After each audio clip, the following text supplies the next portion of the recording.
के बाजार जाना है वो। तहाँ तो रास्ता भटक गएगा।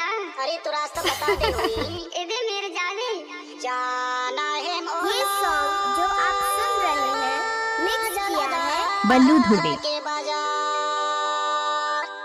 अवे लोगे लइका लाए होही नोने देखे मसुंदर हजार।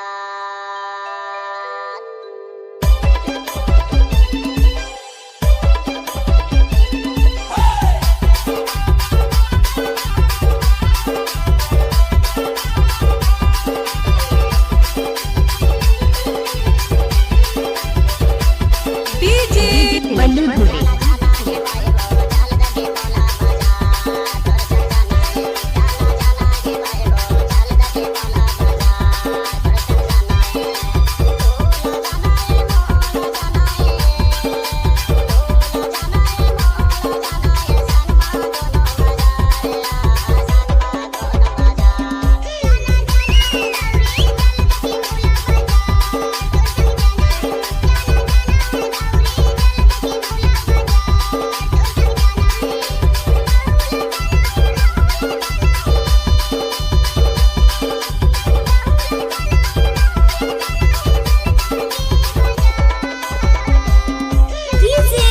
मुकेश धुबे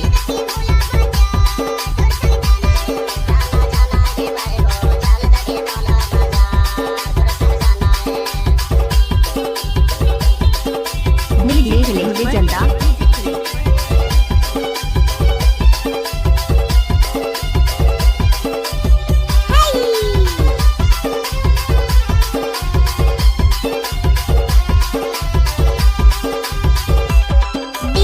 बल्लू धुबे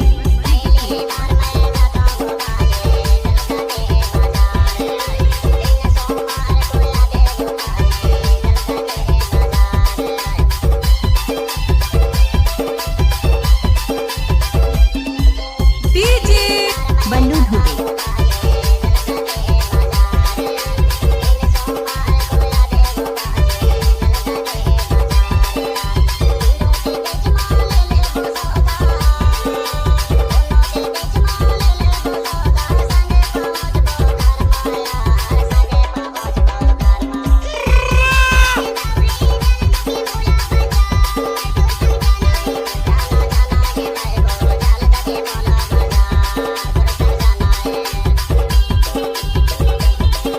मिथिलेश जनता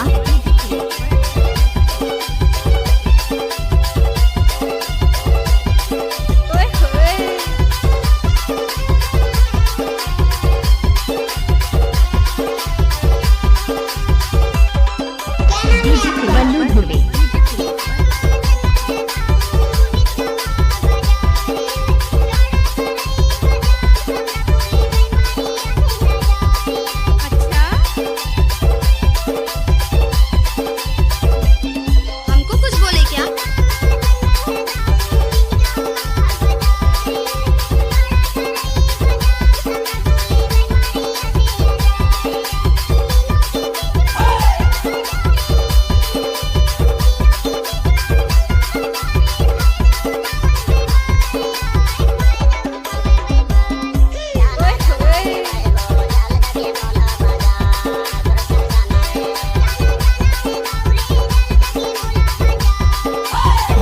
डीजे बल्लू म्यूजिक जल्दा।